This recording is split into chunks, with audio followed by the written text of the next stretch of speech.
नवनिधि में एक निधि बड़ी प्रबल होती है जिसको कहते हैं नील निधि। कौन सी निधि है? नील निधि। महाराज, दुनिया के लोग भगवान से कहते हैं भगवान हमको अष्ट सिद्धि नवनिधि दे दो। हम कहते हैं कि नवनिधि की जगह अगर आपने केवल नील निधि का मतलब होता है विश्वनाथ जी को, शंकर जी को, भोलेनाथ जी को, शंभुनाथ जी को अगर सावन के महीने में सोमवार पड़ जाए, श्रावण के महीने का सोमवार पड़े और सावन के महीने के सोमवार के दिन, सावन के महीने के सोमवार के दिन अगर नाग पंचमी पड़ जाती है और भगवान शंकर को एक कमल आता है श्वेत, एक कमल आता है नीला गुलाबी सा हल्का सा नील वर्ण का, एक कमल हल्का सा नीला जैसा गुलाबी सा दिखता है, वो कमल यदि शिव जी को मात्र एक समर्पित कर दिया जाए, सावन के महीने के सोमवार को पड़ने वाली नाग पंचमी के दिन अगर वो नील निधि के नाम से, हे भोले बाबा आपके जीवन की सारी जितनी निधियां हैं वो नील निधि में समाहित है, और उस नील निधि के भाव से मैं ये कमल दल आपको दे रहा हूं और बाबा को समर्पित कर कर वो कमल दल भगवान शंकर के मंदिर से लेकर आ जाओ, जिंदगी में कभी भूखे नहीं रहना पड़ेगा, सारी निधियां तुम्हारे पास में होगी, सारी सिद्धियां तुम्हारे पास में। वो नील निधि 33 वर्ष में बाबा जी, 33 वर्ष में 6 बार सावन के सोमवार को नाग पंचमी पड़ी है। 33 वर्ष। एक पड़ी थी 96 में, एक पड़ी थी 99 में, एक पड़ी थी 2012 में, एक पड़ी थी 2019 में, एक पड़ी थी 2023 में, और अब इस वर्ष भी 2026 में सावन के सोमवार को 17 तारीख को बाबा की ये शिवरात्रि फिर पड़ रही है, वापिस नाग पंचमी पड़ रही है, वापिस नाग पंचमी पड़ रही है। सावन के सोमवार पर पड़ने वाली नाग पंचमी को निधि पंचमी कहा जाता है, नील निधि पंचमी। भले वो नाग पंचमी है पर वो इतनी निधि दे देती है। क्यों कहते हैं महाराज? आपने देखा होगा चंद्र ग्रहण सूर्य ग्रहण होते हैं तो लोग आज शंकर जी के मंदिर में बैठकर तप करते थे, अघोरी तप करते थे, साधना तप करते थे। अब ये संसार का मनुष्य कोई अघोरी तो है नहीं, संसार का मनुष्य अघोर व्रत तो धारण करता नहीं है, संसार का मनुष्य तो बेचारा घर में डूबा रहता है, परिवार में डूबा रहता है, काम में डूबा रहता है, तो इसको निधि कैसे प्राप्त हो, इसको वो हीरा कैसे मिल जाए, इसको वो फल कैसे मिल जाए? तो उसके लिए स्वयं देवादिदेव महादेव की कथा करती है, स्कंद पुराण वर्णन करती है, शिव पुराण वर्णन करती है। सावन के महीने में जब सोमवार पड़े, सोमवार के दिन नाग पंचमी पड़े, नाग पंचमी के दिन जो नील पुष्प भगवान शिव को कमल का समर्पित कर देता है और उसी कमल के पुष्प को नील निधि के रूप में लेकर आ जाता है, उसके पास में कभी जिंदगी में ना अष्ट सिद्धि की कमी होती है ना नव निधि की कमी होती है, उसका वैभव बढ़ता है। जितने संसार के लोग कर्जे में हैं, भले तुम्हारा बैंक का कर्जा हो, लोन का कर्जा हो, चाहे तुमने दुनिया में कहीं से भी कर्जा ले रखा हो, एक बार अभी 17 अगस्त को पड़ेगी, सोमवार को नाग पंचमी 17 अगस्त, 33 वर्ष में ये 7वीं बार आ रही, बहुत रुक रुक के आती है सोमवार के, बहुत रुक रुक के, और ना जाने फिर अगला योग कब लगेगा। अगर मौका मिला है कर लो। और हमने यहां तक कहा यदि कमल का पुष्प ना मिले तो एक महाराज जी एक पुष्प होता है, वो नीले कलर का शंख जैसा होता है जो शिव जी को बड़ा प्रिय है, क्या बोलते हैं उसको, शंख पुष्पी, क्या वो नीलकंठ, हाँ एक नीले कलर का होता है। अभी तो यहाँ पर है नहीं, हम प्रयास करेंगे आपको उसका दर्शन कराए। चढ़ा है, लाओ चढ़ा है, लाओ लाओ। अच्छा यहाँ मिलता है, अच्छा हाँ लाओ। ये देखो, अगर मान लो तुम्हें नील कमल ना मिले, नील कमल प्राप्त ना हो, कहीं सरोवर तालाब में अभी बहुत बारिश हो रही है, कहीं जाना नहीं, नील कमल नहीं मिल रहा है, तो ये नीला पुष्प अगर आपको मिल जाए, एक बार नील निधि के नाम से शिव को समर्पित करना और बाबा को समर्पित कर कर उसी को वापस लेकर आना। बाबा मेरे घर में अष्ट सिद्धि नव निधि निवास करे, कृपा करना। 1 साल के अंदर आप सब पत्र में लिखकर भेजोगे कि आपको किसी के दरवाजे पर हाथ फेराने की जरूरत नहीं पड़ेगी, भगवान जो वैभव देगा वो देखते बनेगा। नील निधि,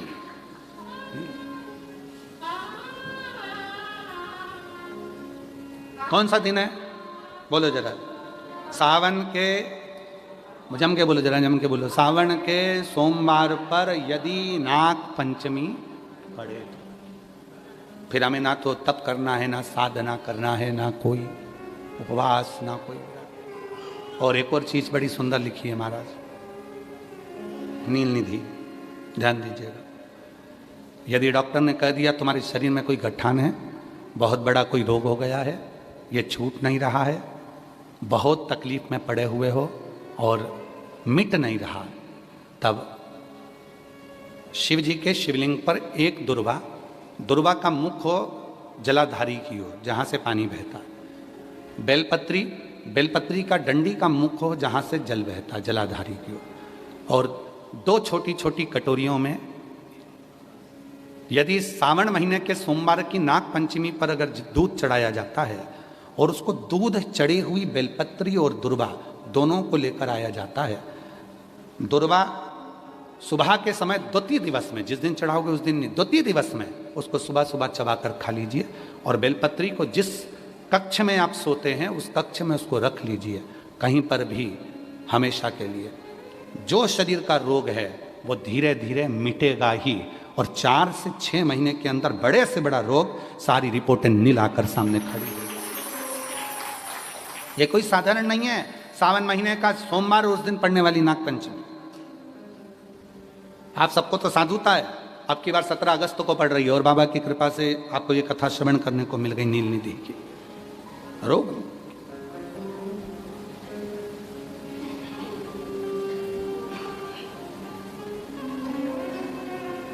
और हे शंभू बाबा मेरे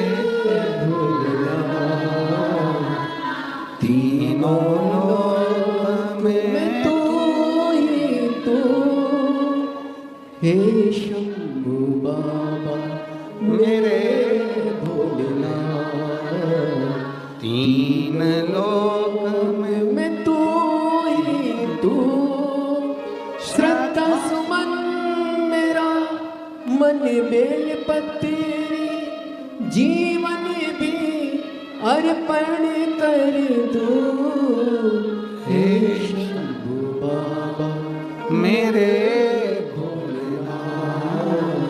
तीनों लोक में तू ही तू। हर जगह पर वही है, कथा वही है, जल भी आप चढ़ा रहे हो, दूध भी आप चढ़ा रहे हो, बेलपत्र भी चढ़ा रहे हो, पर तरीके अलग हैं। बाबा जी कई लोग कहते हैं कि हम तो पहले भी जल चढ़ाते थे, हम तो पहले भी बेलपत्र चढ़ाते थे, आप लोग भी चढ़ाते थे पहले भी जल, पहले भी बेलपत्र चढ़ाते थे, पहले भी पूजन करते थे, तो अब ऐसा क्या होने लगा कि अब लोग जल चढ़ाते हैं, अब लोग बेलपत्र चढ़ाते हैं और उनकी मनोकामना पूरी हो जाती है। हमको तो लग रहा था ऑनलाइन कथा है, पत्र नहीं आएंगे, पर यहां भी लोग पत्र लिया है। मतलब बाबा देता तो है, शिव कृपा तो करता है। तो पहले भी लोग जल चढ़ाते थे, पहले भी मंदिर जाते थे, फिर आज के जमाने में ऐसा लोग कहते हैं सियोर वाले बाबा ने, पंडित प्रदीप मिश्रा जी ने ऐसा क्या कर दिया जो दुनिया के लोगों के काम होने लगे। हुआ कुछ नहीं। डॉक्टर पहले तुम क्या करते थे, मेडिकल से दवाई लाते थे, डायरेक्ट खा लेते थे, डॉक्टर के पास नहीं जाते थे पैसा बचाने के चक्कर में। अब तुम क्या करते हो, डॉक्टर के पास जाते हो, वो दवाई लिखता है, तरीका बताता है, इस दवाई को खाली पेट लेना, इस दवाई को सुबह लेना, इस दवाई को शाम को लेना, इस दवाई को दूध के साथ लेना, इस दवाई को पानी के साथ लेना, आधे कप में लेना इतनी, और फिर इसके बाद इसे हिलाकर उसको ले लेना। कौन बता रहा है? डॉक्टर। शिव महापुराण ने यही करा, सीहोर वाले बाबा ने यही करा। शिव कथा में बेलपत्री सब चढ़ाते थे, जल सब चढ़ाते थे, पर उसको चढ़ाने का जो तरीका है बस वो आपने अपनी जिंदगी में उतार लिया और उसका फल मिलना प्रारंभ हो गया, उसका फल मिला। अब लोग कहते हैं गुरुजी आपने बताया कि सावन महीने के सोमवार की पंचमी के दिन दुर्वा का मुख इधर रखना, कहाँ? जहाँ जलाधारी है, पानी जहाँ बहकर जाता है, शिव जी को चढ़ाया हुआ।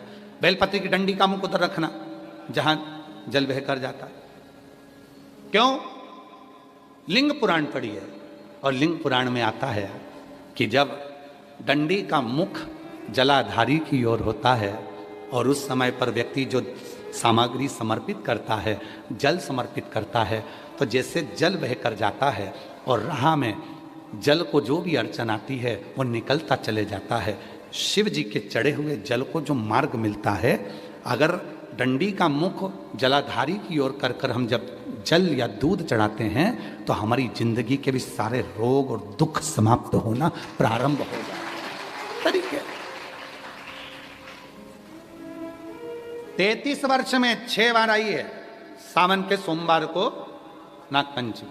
पहली आई 96 में, दूसरी आई 99 में, तीसरी आई 12 में 2012 में, फिर आई 2019 में, फिर आई 2023 में और बाबा की कृपा से अब आई 2026 में। 17 अगस्त को पड़ेगी सावन के महीने में जो सोमवार है, उस दिन नागपंचमी। उस दिन नील निधि का प्रयोग करिए। आप कितने भी, हम तो यहाँ तक कहेंगे जितने ठेले चलाने वाले, जितने भी हैं जो कहीं ना कहीं किसी ना किसी रूप में कर्ज में डूबे, परेशान हैं, दुकान नहीं चल रही, व्यापार नहीं चल रहा, परेशानी हो गई, कोई ने जमीन पर कब्जा कर लिया, कोई ने कुछ कर लिया, कोई ने कुछ कर लिया, जितने हैं सब करो और एक नील पुष्प, नील कमल के भाव से, नीला कमल मिल जाए तो ठीक है, नहीं मिले तो नील पुष्प जो अभी दर्शन कराया बाबा जी बोले काशी में तो ये बहुत ज्यादा मात्रा में मिलता है और लोग शिव जी को समर्पित कर, उस नील पुष्प समर्पित। अगर भोले बाबा का सहारा न होता, अगर भोले बाबा का सहारा न होता तो दुनिया में कोई हमारा न होता, तो दुनिया में कोई हमारा न होता। अगर भोले बाबा सहारा न होता, अगर भोले बाबा, बोलो बोलो, सहारा न होता तो दुनिया में कोई हमारा न होता। अगर है तो उसका सहारा है, उसका सहारा, उसकी कृपा, उसकी करुणा, उसकी दया। अब आते हैं जिनके बच्चे एजुकेशन कर रहे हैं, पढ़ाई कर रहे हैं, कंपटीशन एग्जाम दे रहे हैं और उन बच्चों का सिलेक्शन नहीं हो रहा, ठीक है, पर जितने बच्चे करेंगे वो हमको पत्र जरूर लिखेंगे कि तुम्हारा हुआ कि नहीं। काशी से बोलकर जा रहे हैं और ये कथा केवल सियोर वाला बाबा नहीं बाँच रहा है, ये कथा स्वयं विश्वनाथ बाँचने के लिए आए। जितने शब्द होंगे सारे विश्वनाथ जी के होंगे। जितने बच्चे एजुकेशन कर रहे हैं और जितने बच्चे कंपटीशन एग्जाम दे रहे हैं, रिजल्ट नहीं आ रहा, 1 नंबर से, आधे नंबर से, 1.5 नंबर से, 2 नंबर से रह जा रहे हो, तो प्रयास करो।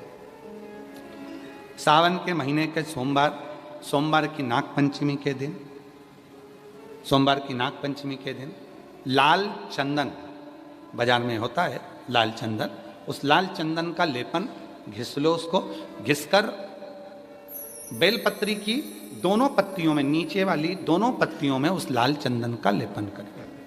बेलपत्री के नीचे वाली दोनों पत्तियों में लाल चंदन का लेपन करिए और ऊपर वाले पत्ते पर केवल लच्छा, लच्छा किसको बोलते हैं यहाँ पर, क्या बोलते हैं, नाड़ा, लच्छा क्या बोलते हैं, मौली, लच्छा, नाड़ा जो भी है, वो बीच वाली पत्ती पर रखकर देव अधिदेव महादेव को समर्पित कर दीजिए और बाबा पर 1 लोटा जल चढ़ा दो।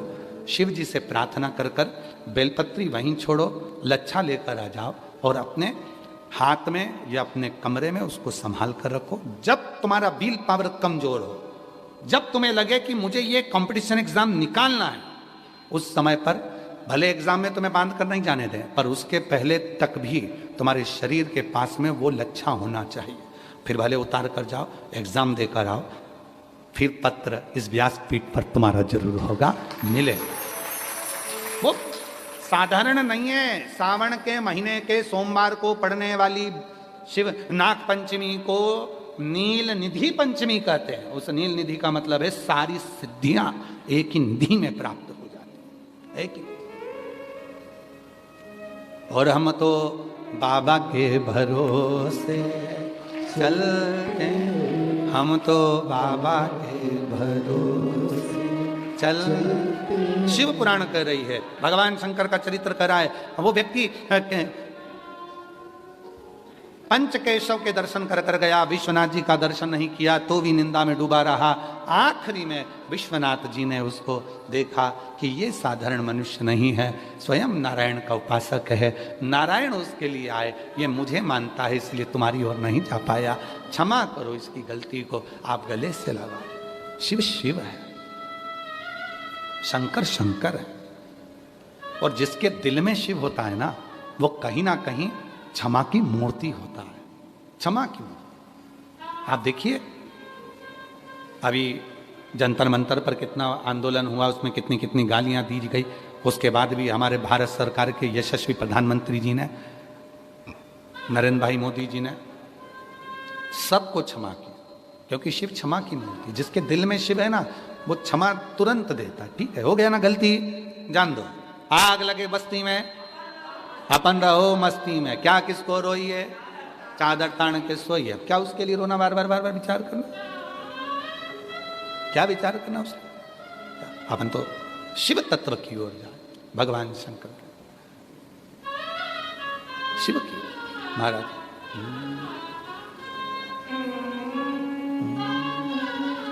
बुला लो काशी नगरी, ओ भोले बाबा, बुला लो काशी नगरी, ओ भोले बाबा, बुला लो काशी नगरी, ओ भोले बाबा, बुला लो काशी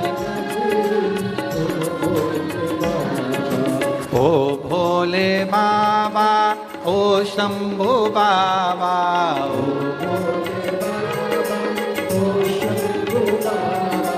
ओ भोले बाबा, ओ शंभु बाबा,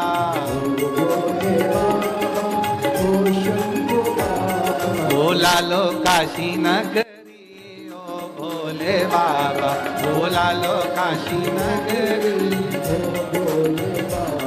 बुला लो काशी नगरी, ओ भोले बाबा, बुला लो काशी नगरी, ओ भोले बाबा। तेरी नगरी में गंगा बहत है,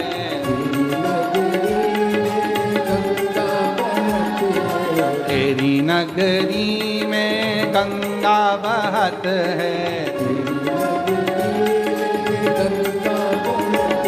लगाऊं आके डुबकी, ओ भोले बाबा, लगाऊं आके डुबकी, ओ भोले बाबा, लगाऊं आके डुबकी, ओ भोले बाबा, लगाऊं आके डुबकी, ओ भोले बाबा, बुला लो काशी नगरी, ओ भोले बाबा, बुला लो काशी नगरी, ओ भोले बाबा। बड़े प्रेम से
भोले बाबा भुला लो काशी नगरी ओ भोले बाबा भुला लो काशी नगरी ओ भोले बाबा ओ भोले बाबा मेरे ओ भोले बाबा ओ भोले बाबा मेरे ओ भोले बाबा ओ भोले बाबा मेरे ओ भोले बाबा ओ भोले बाबा मेरे ओ भोले बाबा ओ बुला लो काशी नगरी ओ भोले बाबा भुला लो काशी नगरी ओ भोले बाबा बुला लो काशी नगरी ओ भोले बाबा भुला लो काशी नगरी ओ भोले बाबा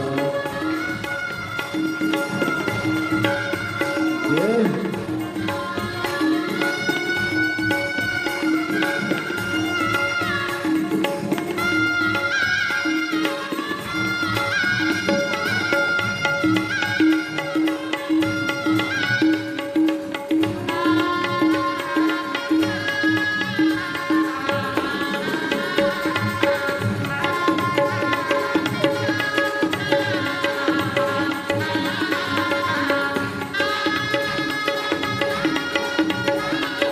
बाबा जी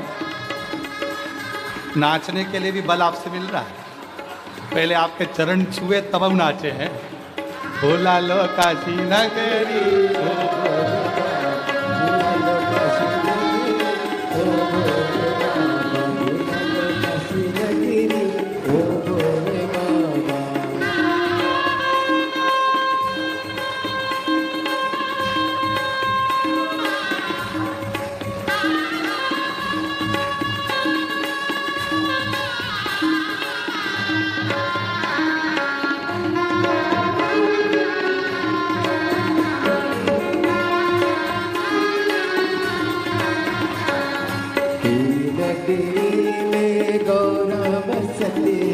तेरी नगरी में गौरा बसत है नगरी में गौरा बसती है तेरी नगरी में गौरा बसत है भोले बाबा ये गोद गणपति ओ भोले बाबा भोला लो काशी नगरी ओ भोले बाबा भोला लो काशी नगरी ओ भोले बाबा ओ भोले बाबा मेरे ओ शंभो बाबा ओ भोले बाबा मेरे ओ शंभू बाबा ओ भोले बाबा मेरे ओ शंभो बाबा ओ भोले बाबा मेरे ओ शंभू बाबा भोला लो काशी नगरी ओ भोले बाबा भोला लो काशी काशी नगरी ओ भोला लो काशी नगरी ओ भोले बाबा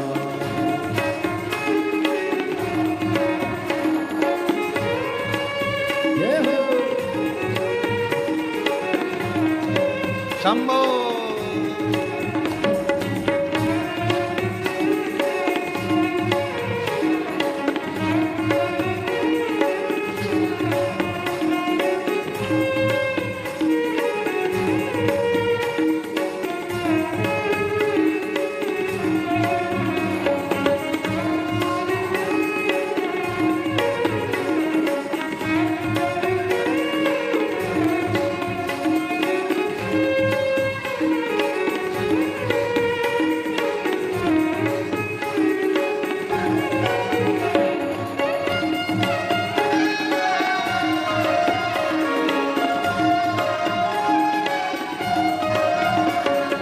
तेरी नगरी का अजब नजारा नगरी का जब नजारा ओ तेरी नगरी का गजब नजारा नगरी का गजब नजारा हमको दिखा दो प्यारी नगरी हमको दिखा दो ऐसी जगत भुला लो काशी नगरी ओ भोले बाबा भुला लो काशी नगरी ओ भोले बाबा भोला लो काशी नगरी ओ भोले बाबा भुला लो काशी नगरी ओ भोले बाबा ओ भोले बाबा मेरे ओ शंभू बाबा भोले बाबा मेरे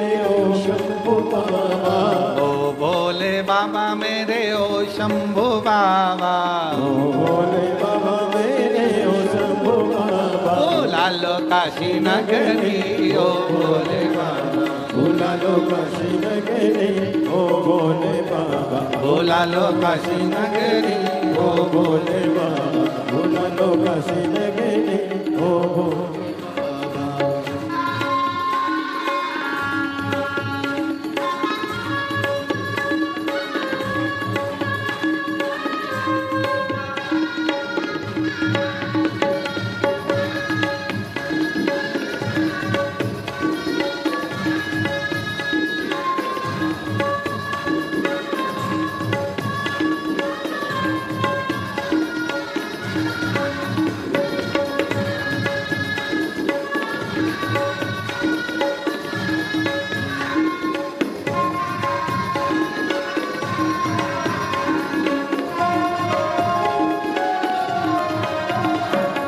तेरी नगरी में संत बहुत है, तेरी नगरी में संत बहुत है, तेरी नगरी में संत बहुत है, तेरी नगरी में संत बहुत है। लगाओ मत धूनी ओ भोले बाबा, लगाओ मत धूनी ओ भोले बाबा, बुला लो काशी नगरी ओ भोले बाबा, बुला लो काशी काशी नगरी ओ भोले बाबा, ओ भोले बाबा मेरे ओ शंभु बाबा, ओ भोले बाबा मेरे ओ शंभु बाबा, ओ भोले बाबा मेरे ओ शंभु बाबा, ओ भोले बाबा मेरे ओ शंभु बाबा, ओ बुला लो काशी नगरी ओ भोले बाबा, बुला लो काशी नगरी ओ भोले बाबा, बुला लो काशी नगरी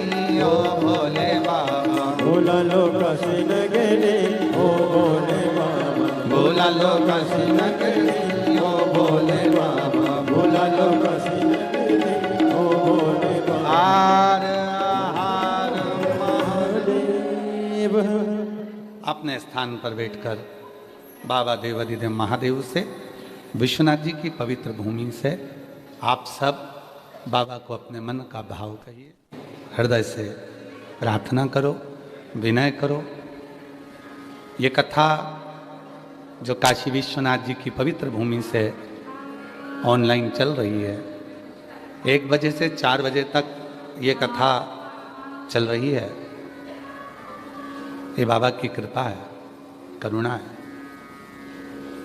और शिव जी की कृपा से ये कथा 15 अगस्त को विराम हो जाएगी। 17 अगस्त को भिलाई जयंती स्टेडियम छत्तीसगढ़ में शिव महापुराण की कथा 1 बजे से 4 बजे तक आप पूरम श्रवण करेंगे। 11 अगस्त को श्रावण की शिवरात्रि है, तो अपने अपने घरों में रहकर शाम को 7 बजे सभी पार्थिव शिवलिंग का पूजन ऑनलाइन करेंगे। हम बाबा जी से भी निवेदन करेंगे कि आप भी साथ में रहकर ऑनलाइन पार्थिव पूजन में सम्मिलित हों, यजमान परिवार भी सम्मिलित होके। तो इस पार्थिव पूजन को यहीं से बाबा की इस पवित्र काशी विश्वनाथ जी की धरा से ऑनलाइन पूरा विश्व करेगा। पिछली बार जो 8 से 9 करोड़ लोगों ने, शिव भक्तों ने, बाबा जी 8 से 9 करोड़ शिव भक्तों ने पार्थिव पूजन करा था। अब की बार विश्वास कहता है कि 12 से 15 करोड़ शिव भक्त बाबा का ये पार्थिव पूजन करेंगे, ऐसा विश्वास है। तो बाबा की इस पवित्र आनंदमय लीलाओं को श्रवण करेंगे। हृदय से बाबा को अपने मन का भाव कहिए, प्रार्थना करिए, विनय करिए।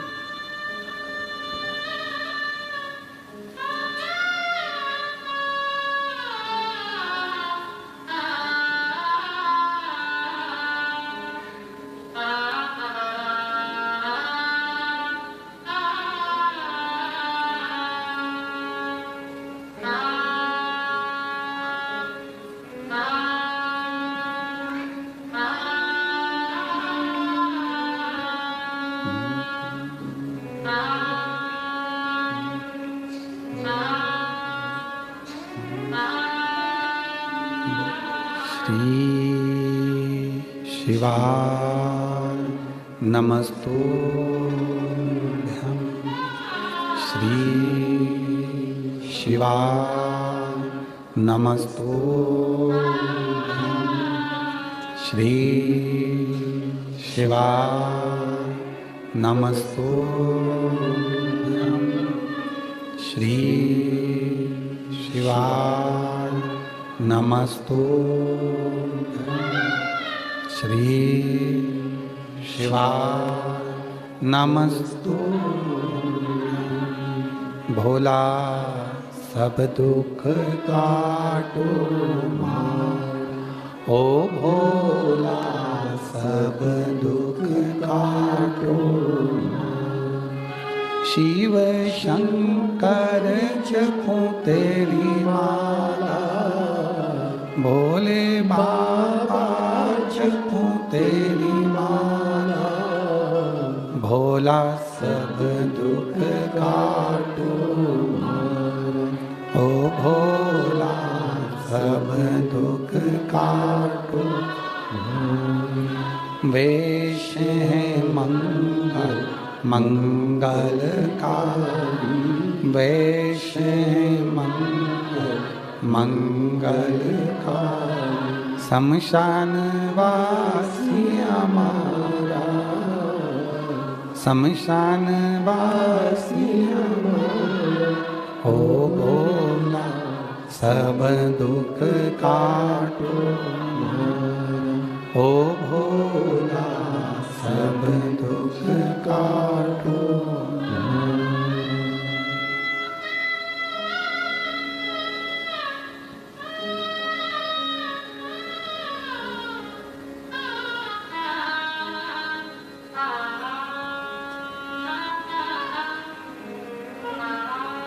बाबा देवाधिदेव महादेव भगवान शिव घरदानी त्रिकालदर्शी कैलाशी अविनाशी भगवान विश्वनाथ की ये पवित्र कथा कह रहे।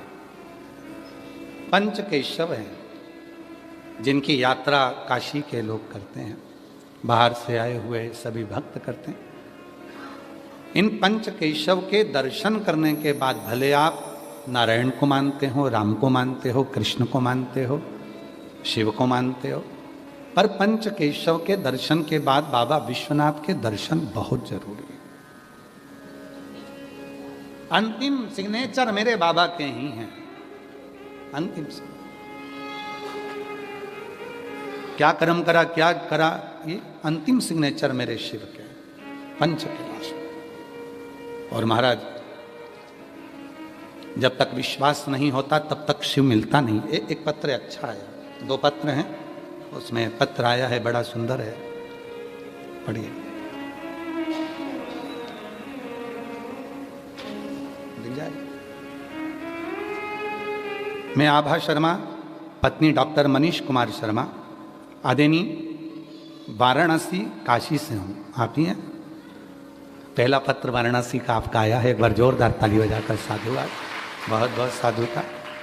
आइए आप बेलपत्र लेकर जाइए। मैं आभा शर्मा, पत्नी डॉक्टर मनीष कुमार शर्मा, आदेनी वाराणसी काशी से हूँ। पहले तो आप लोगों को बहुत बहुत बधाई हो जो बाबा की कृपा से कहते हैं ना, चीका बिल्ली के भाग्य से टूट गया। तो शिव की कृपा से ये कथा, वाराणसी के कई लोग तो यहाँ पंडाल में आ गए, कहीं ना कहीं सूचना मिल गई होगी इनको, तो आए हैं। शिव की कृपा है, ये तो बाबा की बड़ी करुणा है, दया है। गुरुजी पहले तो आपको सावन माह में काशी आगमन पर बहुत बधाई एवं सादर प्रणाम, नमन आपको। गुरुजी, 1 लोटे जल में बहुत शक्ति है और मैं क्या बयां करूं। बेलपत्र पर शहद वाला उपाय मैंने अपने बेटे से करवाया। मेरे बेटे का एडमिशन 3rd IT में जबलपुर में 2025 में अगस्त में हुआ है। सन 2024 में अपने परीक्षा दी पर उसका एडमिशन नहीं हुआ। ऐसा पहले भी करा पर एडमिशन नहीं हुआ। तब मैंने अपने बेटे से कहा कि सीहोर वाले गुरुजी कहते हैं कि मेहनत पूरी करो और बाबा पर भरोसा रख। बेलपत्र पर शहद वाला उपाय करवाया और बाबा के आशीर्वाद से उसका एडमिशन 2025 में जबलपुर 3rd IT में हो गया। और मैं बाबा को यहाँ नमन करने के लिए आई हूँ, जो बाबा ने हमें काशी में ही ये पत्र देने का सौभाग्य प्रदान कर दिया। शिव कृपा। एक लाइन अच्छी लिखी है, पढ़िएगा। पर्वत से भोले बाबा नीचे पर्वत से भोले बाबा नीचे उतरिया, और देर ना लगाओ भोला, देर ना लगाओ, देर ना लगाओ